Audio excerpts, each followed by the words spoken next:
way a lot of us have been communicating over the last 10 years as we all have gotten smartphones is like down like this, looking at our cell phone and reading words.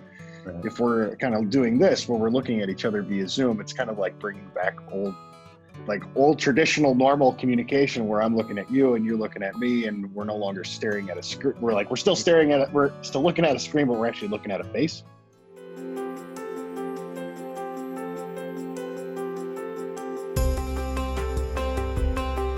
Awesome, Mike. Well, thanks for joining us remotely here and being willing to talk to us about kind of what's going on in the schools right now as it relates to us dealing with the current COVID-19 crisis. And I'm sure that's created a bit of real quick stress and anxiety for you, being a teacher and a parent all at the same time, trying to juggle all this. So can you tell us a little bit one, how you're doing with all that transition, and B, kind of how, like, what's been the process for figuring out how to transition to teaching your students from home? Sure. So it's kind of based on where you are as a district. So in our district, we have used the learning management system online for a number of years already. So our students are relatively familiar with using a management system to get content, to submit work, to give feedback, to work with their peers and so on. And I know that a lot of districts are in very different places. We have been set up that way for a number of years. Now it's different for our elementaries, where they don't have as much of their content and work that they need online compared to the middle and high school levels. Mm-hmm. So I think it's been a little bit more of a scramble for the elementary teachers. At the same time, I think they are doing a good job of setting up something for students to be able to do each day. Yeah. So that's been a transition. In terms of like what I'm doing specifically as a teacher, one of the shifts that I've made is thinking a little bit more about a specific goal that I want my students to meet over the course of a chunk of time. So whereas in the physical day-to-day classroom, I might have my students learn a specific skill in the first 15 minutes, practice that skill, work with peers, and then share their learning that way. Mm-hmm. I think the virtual environment requires you to spend a little bit more time on setting up what you want your students to do, kind of expectations, but then giving them time. It's not going to happen in that same 90 minutes for every student. Yeah. With these high school students, a lot of them have younger siblings that they're also taking care of, and all of a sudden they're thrust into a role of taking care of their siblings at home and helping them learn. So knowing that, you have to have a little bit more flexibility with when students are completing their work. We are exploring a couple of different ways of tracking attendance right now for our students. Our first go, now we just had the last week, and then we went on week here, but our first go of it was daily. The students need to respond to some sort of question or submit some level of work in order to demonstrate they were there that day. We might be looking a little bit more at, like, if the students over the course of a week have demonstrated learning and engagement in some way, then they're marked present. If not, then they're not. So I'm not sure exactly how that's going to be defined, but that's something that we're exploring. So with the freshman English class, we are moving into some work on persuasive and argument writing. And the way that I'm going to approach it is we're going to look at editorials from local news outlets and national news outlets to see how people are making arguments, to see how having a local connection to an argument that you're going to make has more relevance for your audience. And we're going to look at that, and I'm going to, in a face-to-face, that might be a week to 2 weeks that I might do that. But because we're a little bit broader, I think I'm going to have the goals of the class be kind of stretched out a little bit more to give some more flexibility for students to have. So what type of technology are you guys utilizing with the students to kind of like, are you using something like Zoom or some type of web conferencing, or kind of, can you talk a little bit about that? Yes, and it hasn't started yet. My plan right now is to use Google Meet. We are a Okay. Google school, so all Okay. students have their own Google accounts through our school district. Okay. So one thing I like about the Meet feature is I can send appointments that, so let's say a student, well, one of the assessments, for example, is I'm going to have my students introduce themselves.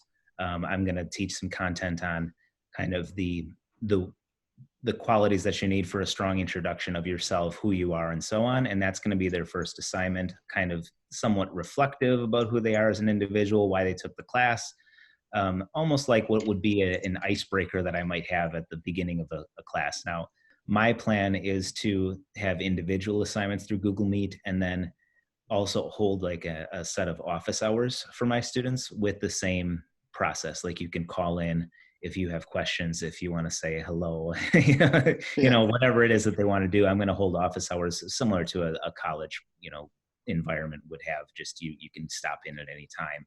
The way a lot of us have been communicating over the last 10 years as we all have gotten smartphones is like down like this, looking at our cell phone and reading words. Right. If we're kind of doing this where we're looking at each other via Zoom, it's kind of like bringing back old traditional normal communication where I'm looking at you and you're looking at me, and we're no longer staring at a screen. We're still staring at it. We're still looking at a screen, but we're actually looking at a face.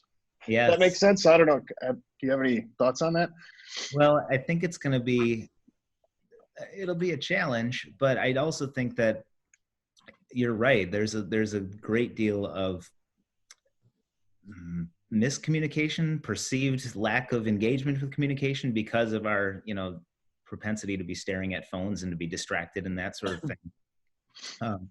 I think one of the challenges is going to be so much of what we do as when we're communicating face to face, when we're sharing a message, a big component of that is our body language. Mm-hmm. And I'm still not sure exactly how I'm going to approach analyzing body language other than, reflecting on the conversation that you have with your parents about being frustrated that you have to lock in your room because they're on a phone call or, doing a meeting like this. Having that kind of interaction. I'm not exactly sure how I can replicate an actual conversation among students that has the same kind of authentic feel to being face-to-face and in a room together. That could be, or that will be a challenge, but at the same time, I think it's really important to recognize that almost regardless of what we do, students are going to be learning during this time. We as teachers are going to provide something for them to be thinking about, something for them to produce. How are you dealing with being forced to kind of change a lot of stuff all in a short span of time? Because I imagine that for certain people that's going to be exciting. For some people that's going to be real stressful. For other people that could be like a lot of anxiety. So kind of where are you at with all that? And I think people are going to have different levels of anxiety associated with it. Me personally, I like the challenge. I like the idea of shifting instruction and delivering in a new way. One of the first things that I did the day of the first day of my children's school. So I've got a 10-year-old, an 8-year-old, and a 5-year-old. So 4th grade, 2nd grade, and kindergarten. Okay. Is I sent an email to each of the teachers just to say thank you for the work that you've put into it. But then I also shared the message that our students, our children, are going to experience learning like this at some point or another. It's frustrating that it was kind of thrust upon us, but at the same time, every learner is going to be learning digitally in some way. In fact, they already are.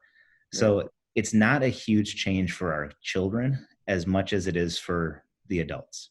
Right. And knowing that and sharing that with those teachers, I think was somewhat, well, I hoped it was somewhat calming, just to say, okay, everything's going to be all right. And this is building some foundational learning skills that are going to last for forever. And that's something that I think we can really embrace about this time. At the same time, I think that online is going to require a little bit more flexibility and adaptability, and we're going to have to adjust based on what our students are telling us, and understanding that the big challenge for them is, for our students, is they spent their time, we have a 90-minute block 4 blocks a day for our students. And they had math for 90 minutes, science for 90 minutes, English for 90 minutes, and Phi Ed or whatever it was. Yeah. And now those students have a very different experience. And we as teachers need to recognize that and give them something meaningful to learn that's associated with the curriculum that we are expected to teach, but also manageable within a specific time frame for those students to be able to do their work virtually. And virtual work, the whole concept of learning at your own pace on your own time, I think we really need to value that as we move into a virtual setting. There are going to be students that cannot do their math work during their math block, and we as teachers need to be okay with that. Yeah, especially as they have siblings and parents that are working from home, and it's going to be kind of a right. an interesting time. We had a scheduled conference call on Monday with one of our attorneys down in Illinois, and it was nap time for the little kids. So we had to reschedule that because it wasn't really going to work out. Exactly. So, I agree with you that like being flexible and being able to adapt in time is really important right now. Right. You're a teacher. You're also wearing another hat as a parent. You said you had 3 kids kind of at a wide spread of different ages. So how has that been going, juggling not only being a teacher of a group of students that you're traditionally teaching while they're at school with another teacher, and now you're kind of doing both?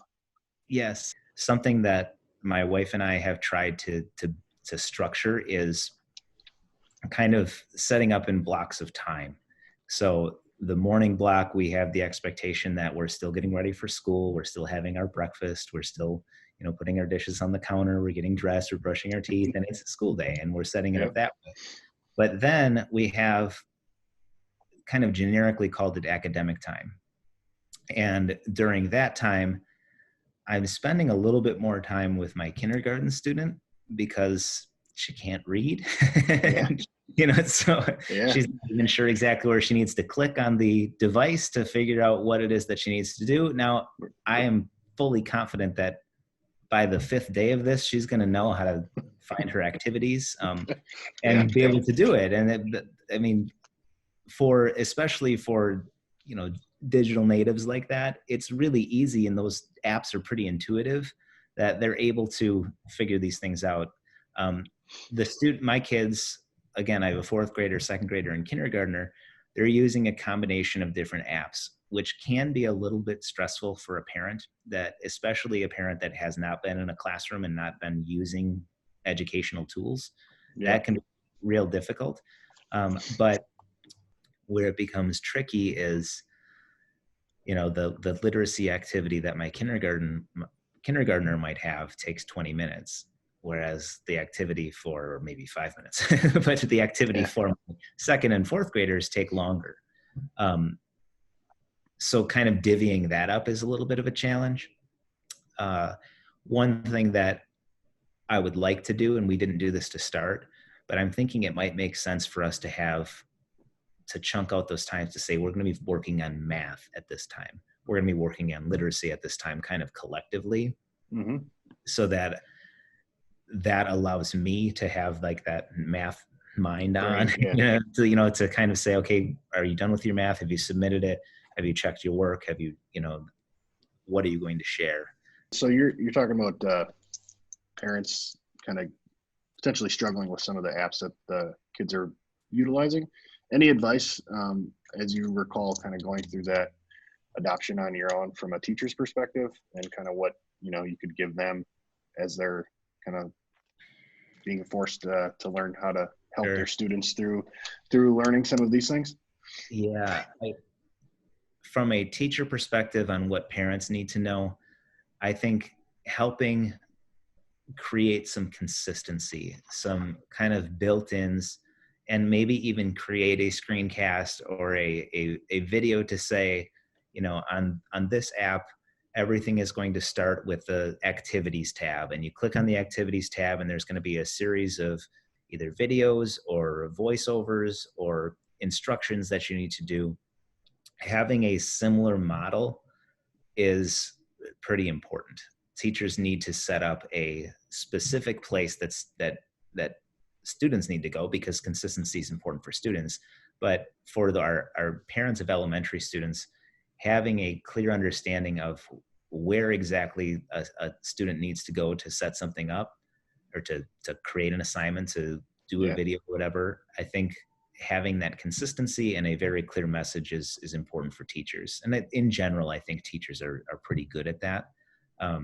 But recognizing that these parents are likely not familiar with many of the tools that we use, they should set something up that way to help parents.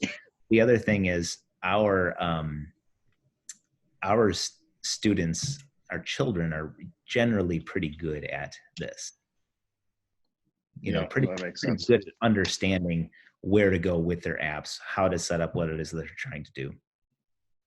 Awesome. Well, Mike, I really do appreciate you joining us remotely and kind of sharing some of what's going on in the schools right now, and telling us about kind of that experience, both as a teacher and as a parent. I want to respect your time, because I know you're super busy doing lots of Yes. things, juggling. So again, I just want to thank you for joining us and talking to us a little bit about kind of how you're working through this transition, just like all of us.